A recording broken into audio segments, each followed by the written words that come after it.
Hey guys, Mikas here for your live electronic music tutorials, of course presented by WeMakeDanceMusic.com, the largest music production platform on the internet where you can buy or sell some templates, sound, stems, MIDI, even royalty-free music now, so you have to check it out at WeMakeDanceMusic.com. So guys, episode 275, I'm gonna make you some melodic breakbeat, and what I've done today to inspire myself a little bit, it's a technique that I would recommend everyone to do, is I took one of the tracks that I like a lot at the moment, Tinlicker, I Am Free, drop the beat into the sequencer. I had to pirate it somehow. Weirdly, I couldn't drop the MP4 of Apple into Logic. Anyway, so I basically took the track, I took the beats, the break beats, I replicated it and reconstructed kind of the idea of the break and the time. And I'm like, oh, this sounded about like 125 BPM. So I'm gonna start with this idea of this song, Tinlicker, I Am Free, which is a breakbeat track, which doesn't have so much instrumental, but there's big vocals in it that really make the track move forward. There's big moment, big brasses, some stuff. So I will try to do something along those lines. If this is the first time watching, guys, I always make those tutorials real time. I cut them a little bit, so it's a shorter format. So you're gonna see me produce music, everything, you know, that's gonna happen. You're gonna see and hear me comment about it. And of course, when I'm done with that, I make templates for Logic Pro X, this, Ableton, and FL Studio, so you guys can put the template along the tutorial. And of course, I've done 274 other episodes of this with templates. First for Logic, past episode 250, all of the DAWs. So guys, let's get started. I cannot wait. I was preparing for this. I think I should remove the screen here, so if you see it maybe in the I don't want to see the screen that I'm recording, the screen that I'm recording. Yeah. So guys, here's the beat. This was my idea right here. I don't want to speculate, but I think it was sample or it's a loop because it sounds super familiar to me. And I think even before I start, I would add probably a little bit of drums in there.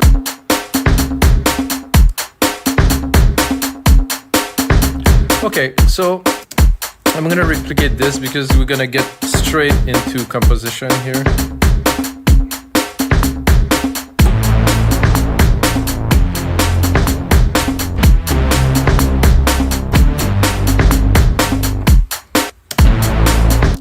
So now that we have a melody, we can definitely make something with it. I like this. This is a start. Let's not take it as a definitive kind of thing, but we're starting. Now I would like some kind of glassy kind of pad, something to go in the back to soften a little bit the mood.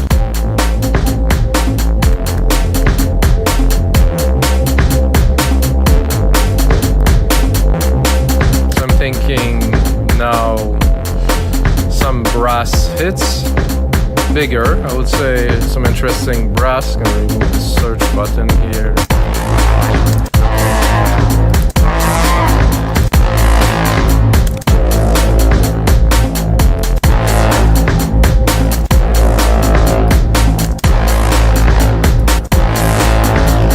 I think now we need, I would say, an ARP.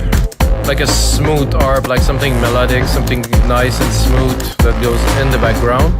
I like this. It's not what I had in mind, but I think I can do better. And in those cases, I just take the original content, mute the first one here, go into the second one, and try to do something different. So I like this content, so I will keep it, save it for later, leave it in the track. I think both together, guys. Yes.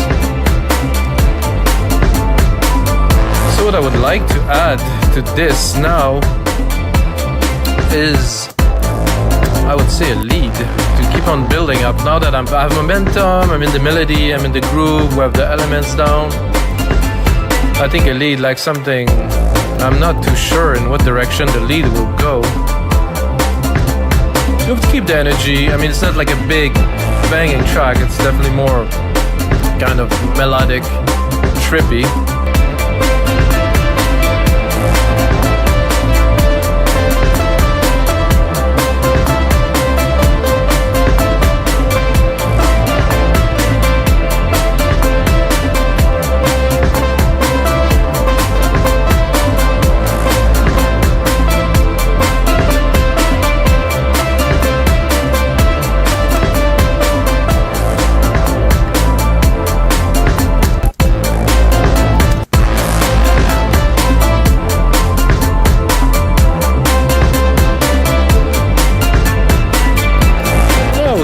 this track a bit longer. I'm actually gonna go into soundscape.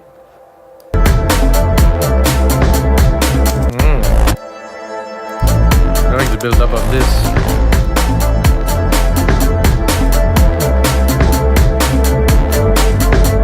I'm gonna drop a few tricks for you guys to close this episode. It's nice to alternate the snares. So let's say I have a snare, and one snare out of two will be different. I think adding a ride too on the top of these percussions would just make it a little bit more, I wouldn't say aggressive, but you know, just to make the drive really complete. And then in the mix, they go really, really in the background like that.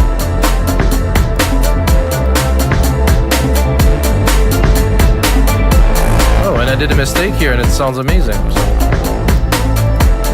Well, I think the track is quite complete. What I would do now, guys, is to get somebody, send this loop to somebody, record some vocal on top, start building something. You know, there's many phases in music production. It's not only a straight up, I'm making a track, it's done. I give you an example, a track that I'm about to release soon.